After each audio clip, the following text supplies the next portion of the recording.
Everyone's been touched by the passing of Linda Nolan. Family and friends remembering her as a beacon of love, kindness and strength after she died peacefully yesterday with her beloved sisters by her side following a 20-year cancer journey. Yeah, amazing, isn't it? In a moment, we're going to speak to Vicki Michelle, who you may not know has been close friends to Linda since the 70s. I say it's so sad because, and you are the example of this, those that loved her and knew her are missing her. But what is so inspirational about her is that she lived every second with such positivity and drive that you feel she made the most of every last day of life. I think that was what Linda was about. She was positive, she was caring, she was kind, and she never gave in to it, I think, and then she inspired lots of other people not to, you know, and I think that's why she survived so long, her positivity. So we shouldn't think that because she's gone, that means that the attitude was wrong. No. It was actually the driving force. I think it was the driving force. I think it kept her with us. Yeah. And it was such a shock because I didn't ever think she'd go. I thought she'd get through this. And, you know, this was like 20 years ago when it was first there. And she was always positive, always fun. If you saw her on television or any of the shows, she was always up. And I think that was what was so lovely about her. How did you two first meet?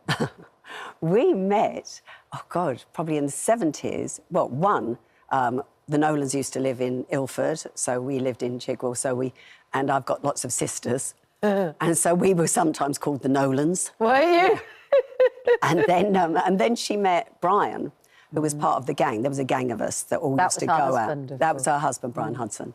And she met Brian, and there was a crowd of us all used to go out together, and she met him, and they were madly in love with each other, and they got married, and he was the love of her life. And so we obviously always kept in touch. And then she moved to Blackpool, and so I used to see her when we used to go to Blackpool. We went to Blackpool with our lows, and we used to meet up, and I used to go and see her in shows. She and Brian were an amazing, not just a couple, but also a showbiz team. They were a showbiz team. Yeah, I mean, she became the naughty Nolan. She kind of broke out, didn't she? Went solo, and Brian and she worked on that together. I think I think maybe it was Brian that encouraged her to go solo at that time, and I think she was working in Maggie May's in Blackpool and doing lots of things by herself.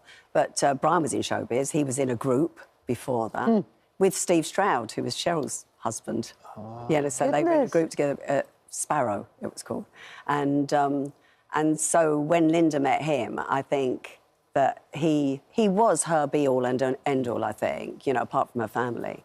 And he was really important to, you know, when someone says you meet the love of your life, she did.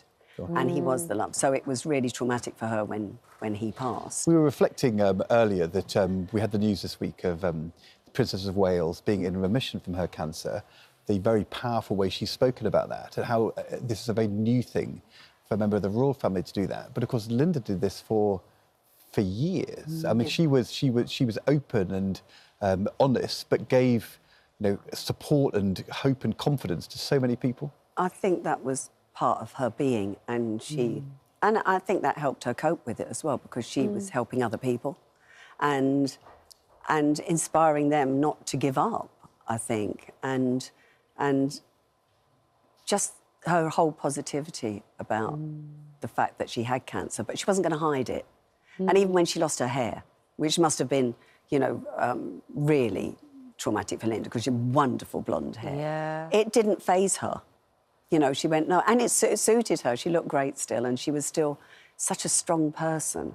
And I think that's her family ties as well. They're a strong family. You, of course, lost your own sister in 23, so relatively recently from cancer.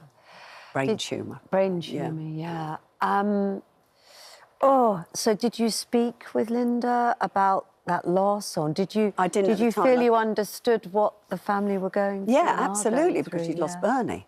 You know, and it's like, this is your family. You know, we are like they are really close. Like, we are really close. We all live within 10 minutes of each other. You know, the whole family is really close. So when something like that happens, it's traumatic. It's, you know, and you don't get over it. I mean, it's like I was talking to you earlier, Kate, was saying, it seems like it was a few months ago that we lost Susie, and it's over a year.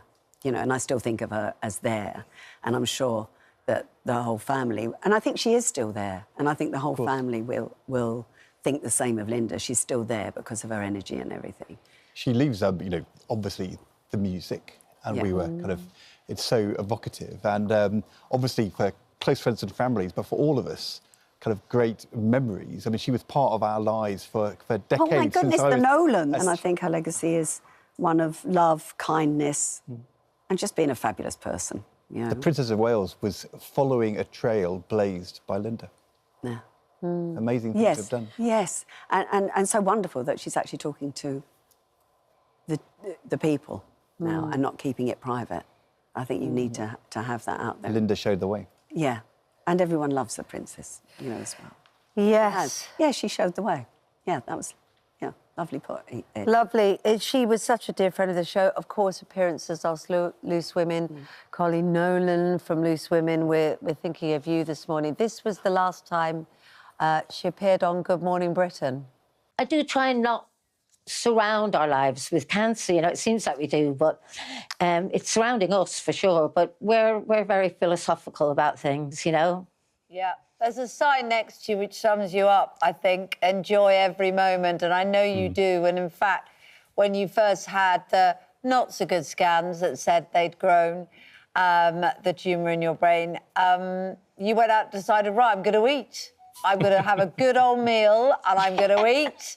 And why not, yeah? Absolutely. And now he's put me on steroids. I'll probably eat my own weight in chocolate. And that's a lot. Well...